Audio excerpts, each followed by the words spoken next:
మన దేశంలో 140 కోట్ల ప్రజల భవిష్యత్తు నిర్ణయించే విధంగా భారత రాజ్యాంగాన్ని అమలు చేయడానికి మరి ప్రజాస్వామ్యాన్ని పరిరక్షించడానికి రాజ్యాంగ నిర్మాతలు 3 ప్రధాన వ్యవస్థలను ఏర్పాటు చేశారు. వన్ ఇస్ శాసనసభ వ్యవస్థ, లెజిస్లేటివ్, ఎగ్జిక్యూటివ్ అండ్ జ్యుడిషియల్.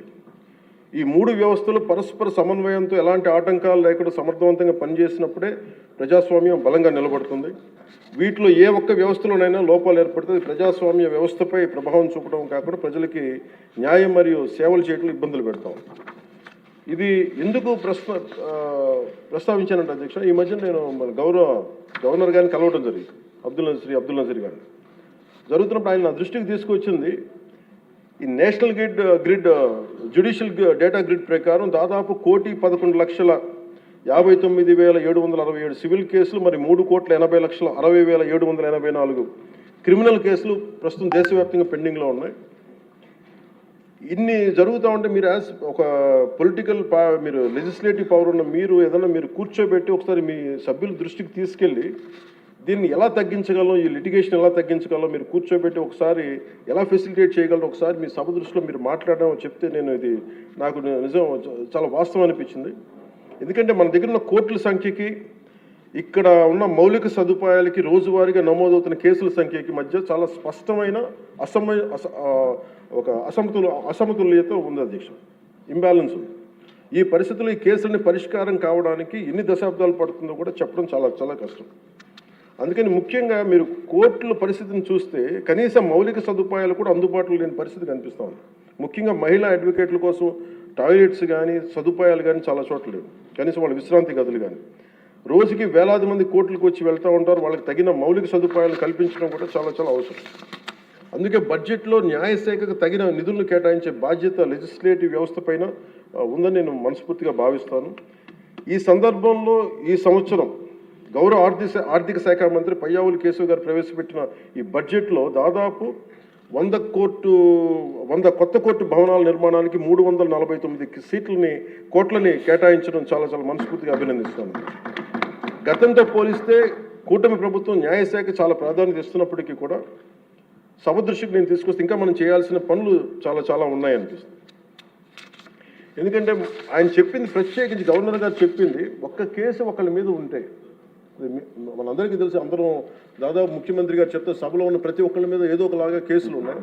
మన మీద కేసు పడింది లేదంటే సగటు ఒక మనిషి మీద కేసు పడిందంటే మన ఒక్కళ్ళ మీద పడినట్టు కాదు, మన కుటుంబ సభ్యుల మీద, మన చుట్టుపక్కల దాదాపు 10 మంది మీద పడద్ది. ఆయన అబ్దుల్ నజీర్ గారు చెప్పింది కూడా, ఒక కేసుని మీరు ఒక వ్యక్తిగా చూడకండి, ఒక సమూహంగా చూడక 10 మంది మీద ఇంపాక్ట్ ఉంటుంది. మీరు కోర్టు కేసులు ఉన్నాయంటే దాదాపు 10 కోట్ల మంది ప్రజల మీద ఇంపాక్ట్ ఉంటుంది. అందుకని దాని మీద మీరు లిటిగేషన్కి మీరు ఆల్టర్నేటివ్ డిస్ప్యూట్ రిజల్యూషన్ మీరు పెంచే దిశగా మీరు ప్రభుత్వం ఆలోచిస్తే చాలా మంచిది అనేది వారు సూచనప్రాయంగా తెలియజేశారు అధ్యక్ష. అలాగే కేసుల స్వభావం క్లిష్టతను బట్టి చిన్న చిన్న వివాదాలను ఏడీఆర్ సెంటర్ల ద్వారా పరిష్కరించేలా చర్యలు తీసుకుంటే కోర్టులపై ఉన్న భారం తగ్గుతుంది. ఇవే కాకుండా కొత్త కోర్టు భవనాల నిర్మాణం మాత్రమే కాకుండా ఇప్పటికున్న కోర్టులన్నింటిలో కూడా కనీసం మౌలిక సదుపాయాలు కల్పించడం అత్యంత అవసరం. ముఖ్యంగా టాయిలెట్స్ కానీ, తాగునీటి సదుపాయాలు కానీ, కంప్యూటర్స్ కానీ, సర్వర్స్ కానీ, నెట్వర్కింగ్ వ్యవస్థలు, డిజిటల్ రికార్డ్ మేనేజ్మెంట్ వంటి ఐటీ మౌలిక సదుపాయాలని అభివృద్ధి చేయాలి. అలాగే కోర్టులు మరియు జైళ్ల మధ్య వీడియో కాన్ఫరెన్సింగ్ వ్యవస్థలను విస్తరించడం, ఆటోమేటెడ్ కేసు నిర్వహణ వ్యవస్థలు అమలు చేయడం వంటి సాంకేతిక పరిజ్ఞానాలను ఉపయోగించుకోవడం ద్వారా విచారణ వేగాన్ని పెంచి ఖర్చును కూడా తగ్గించవచ్చు. సో అధ్యక్ష, ఈ అంశంపై గౌరవ ముఖ్యమంత్రి శ్రీ నారా చంద్రబాబు నాయుడు గారి నాయకత్వంలోని కూటమి ప్రభుత్వం సమగ్రమైన ఒక చర్చ జరపాలని, అవసరమైతే గౌరవ గవర్నర్ మరియు సుప్రీంకోర్టు మాజీ న్యాయమూర్తులు అయిన జస్టిస్ అబ్దుల్ నజీర్ గారి విలువైన సూచనలు కూడా తీసుకుని ముందుకు సాగితే మరింత మెరుగైన ఫలితాలు సాధించవచ్చని సభ దృష్టికి నేను తీసుకొస్తాను. అలాగే నేను ఈ మన పంచాయతీరాజ్ నిధులు కానీ మనం ఎలా ఖర్చు పెట్టాం, ఏం ఖర్చు పెట్టాం అత్యంత పారదర్శకతతోటి 175 ఎమ్మెల్యేస్కి సంబంధించి ప్రతి ఒక్కరు, ఉదాహరణకి ఇది పయ్యావుల కేశవ్ గారి ఉరవకొండ నియోజకవర్గానికి సంబంధించి ప్రతి ఒక్క ఎమ్మెల్యే గారికి, గౌరవ శాసనసభ్యులకి ఎంతెంత ఇచ్చాం, ఎంత నిధులు ఇచ్చాం అనేది మీరు ప్రతి ఒక్కరికి వారికి ఇవ్వడం జరిగింది అధ్యక్షుడు.